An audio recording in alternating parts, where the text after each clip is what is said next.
Welcome to The Source, where we combine the headlines with in-depth. David's here. Why am I using my phone? It's supposed to be that. I'm confused. There! See my guest? You want to say hi to them? Hi. Last and ready. Okay.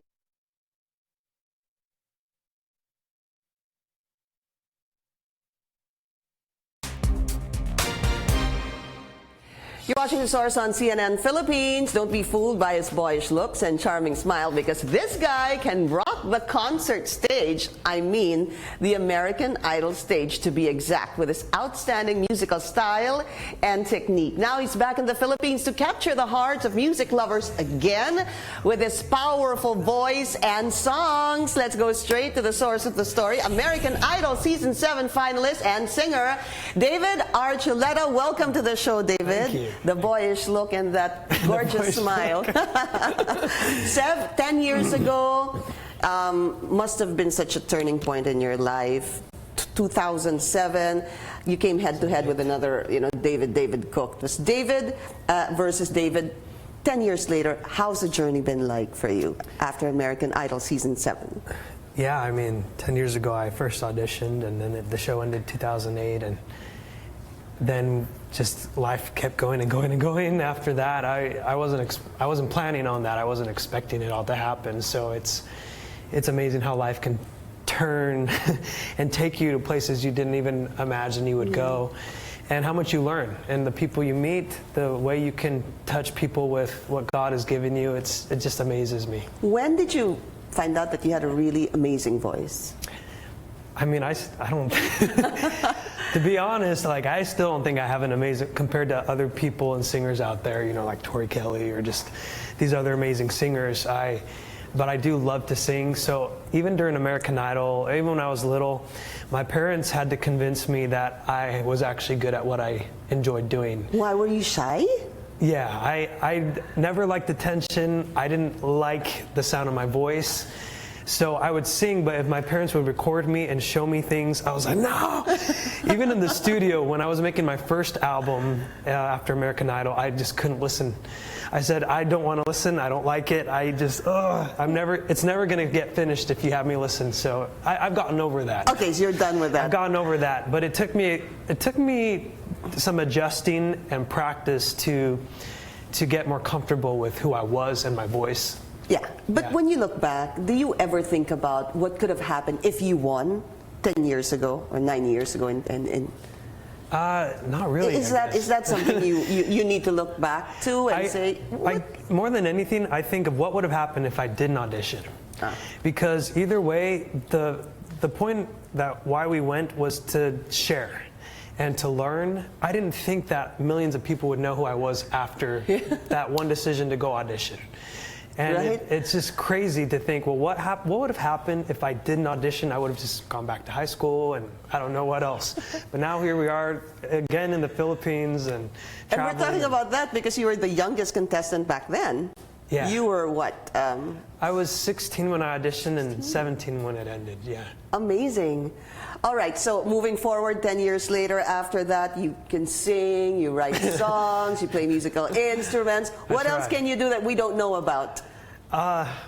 Man, I'm not that exciting of a person, so I mean, I like to eat, I like to visit people. I'm very simple, so I'm like, I'm not interesting. And that's, even when I auditioned for American Idol, I was like, I'm not interesting, I don't know. They kept asking, give us a story, tell us. I'm like, I don't know what to say, I'm not interesting. I mean, they were excited about the paralyzed vocal cord, but other than that, I'm just a boring person. So I'm like, I don't know why people like me and why they like to watch me. And sometimes you wish you could give them an interesting story, make something up in your head, right? Yeah. But there's nothing. Sometimes some people really just don't have, as interesting stories as other people, I guess. Yeah. But I guess it's nice too that people still they still like me even though I'm boring or not interesting. So I'm happy. But look at what you call your boring life has taken you to. It's the true. least boring life now, for sure. I guess I feel very blessed. I feel blessed because my favorite thing is to get to meet people, give them something like music that you see people change. Like, I didn't like my voice, but when I was little, but for some reason I'd see, like, why are they crying, or why are they saying thank you? I don't know but as I realized, people can feel what I feel when I give music. When I sing, I just feel like I connect to something bigger, and I just can like look to the heavens and give that energy out. And the fact that other people can feel that and feel happy, feel good, feel it can even change someone after listening to the song, that motivates me to keep doing it. So even though I don't like my voice, if I can give people that feeling and that energy, then it makes it all worth it. Does it give you a lot of purpose in your life? Having to say that when you sing, you look up, you look at the people, you understand the kind of effect it has on people and how they, seem to carry on the emotion you carry on while singing a song.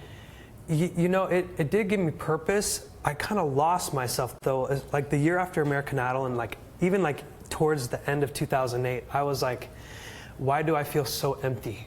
It was really weird. Like, we're going to the shows, playing arenas, and there are shows with Chris Brown and Kanye West and Leona Lewis and Rihanna, Lady Gaga, and I was just Katy Perry. I was like, I'm sharing the stage, people are singing along with me. Why do I feel so empty? Because I thought I'm doing what I love and I feel happy, and I felt like that's actually like the new music I've been recording is a lot about that. Like, why am I so empty? What was I filled with? And I actually took a break from music for 2 years.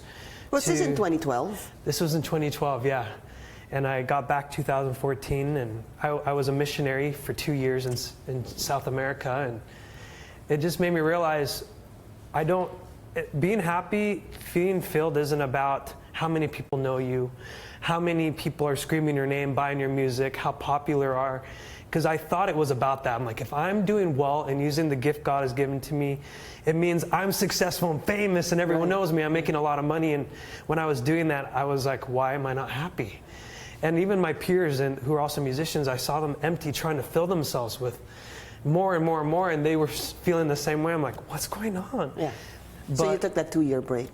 Yeah. And I felt like I found what mattered most. So it's like more than even music, it's really about connecting and making it not about you, but about giving, about serving other people and helping them connect to something that's bigger than all of us. Very well said. We'll be taking a short break. This is The Source on CNN Philippines. What can Filipinos expect from his upcoming concert and album? Stay with us.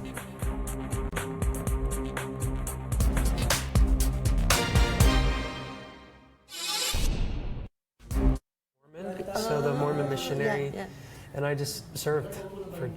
So I didn't do any work, no music, nothing. I didn't have my social media. I went. I taught people because of the emptiness you were feeling, right? Yeah, I didn't know, and like even I couldn't put a finger on it. What was wrong? I didn't know until I went back home. It had been a year since I'd even spent time with my family. And because I was like, the busier I am, the more satisfied I'll feel, and I didn't feel that. When I finally went home, for Christmas, I was with my family, and I was like, there's no big deal, no one's like screaming. I found a little peace, and then I went to church with my family, and I was like, that's right, remembering Christ, remembering God, I was like, that was the feeling I needed. And so I was like, I need one-on-one time with him, and so I felt like I needed to go. I felt like he called me, just like to go on American Idol. I went because I prayed about it, and I was like, because I didn't like my voice. I didn't think I was good, but I prayed, and I just said, wow, for some reason, he's guided me to go audition, and the same, he guided me to go on a mission, and it was like it changed my life. Wow. Unbelievable in the midst of all that. I mean, that's not something people normally do, right? Because you're gonna. My management was so mad. Oh, at me I'm sure. And like people and like. Jade. Yeah.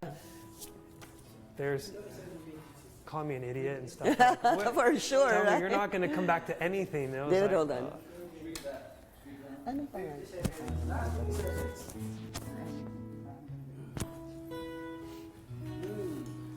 Yeah, I know. I was gonna say, your manager must have been so angry with you. Yeah. Okay, got it. Right? But it was good. It was a good, like, faith experience, because it's like, well, do I trust him, or do I trust all the other voices. So it was very faith building. I'm so proud of you. Thank you. Such an awesome journey to actually spend 2 years and kind of like reconnect, find yourself, in a way, fill that void. Mm-hmm. Yeah, sometimes feel that. Thank you.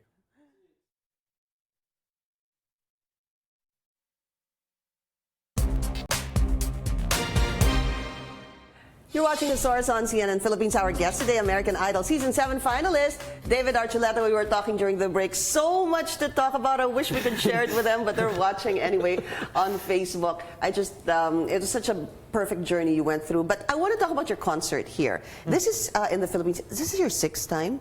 Sixth time coming to the Philippines. What is it about the Filipino fans you love so much about? They keep asking me to come back, so I come back, and they've always been supportive. I mean, we was talking about, I was gone for 2 years as a missionary, and I didn't make any music, and then I came back, and it took me a few years to get back into music, and the fact that 6 years later, they're still there waiting. Like, they came and greeted me at the airport. They've come to all the radio stations and TV shows. Mm-hmm.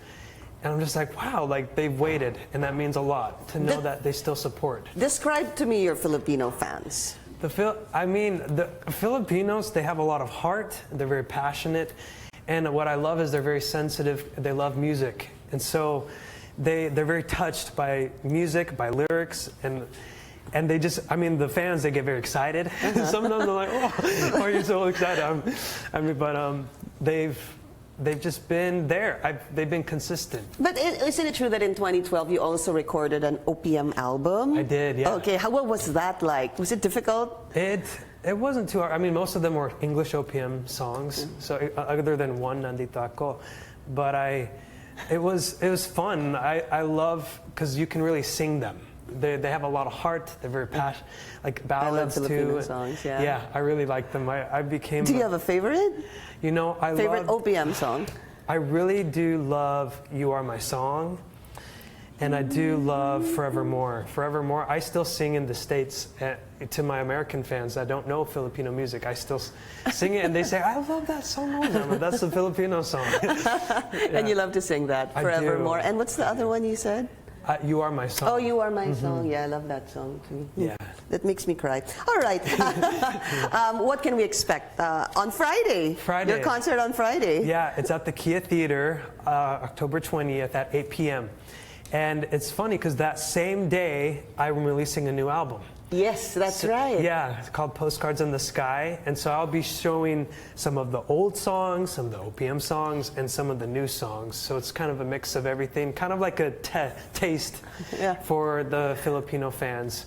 And I hope to come back after, even for a more like full show as well. Oh my gosh, we would love to have you again, but before we go, well, you're going to sing for us, obviously. Brady here also is going to be joining us. We'd like to thank David Archuleta. David, thank you, and have a great, fantastic show on Friday. Thank you. Thank you. And thank you for joining us here on The Source. I'm Pinky Webb. You're watching CNN Philippines. David will sing to us one of his new songs, Invincible. Take it away. Thanks.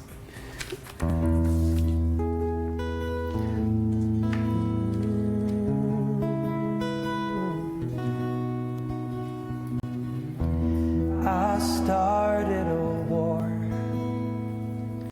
I sent out the battle cry, and I've been there before,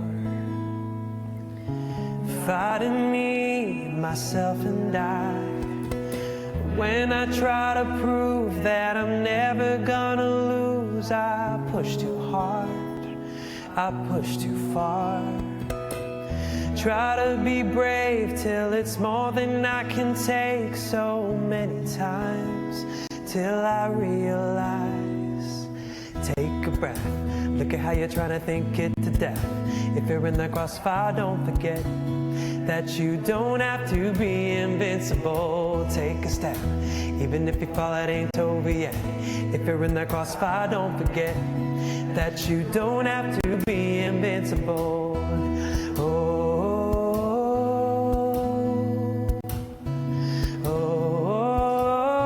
yeah. I counted to 10. I stepped back so I could see how bad it can get,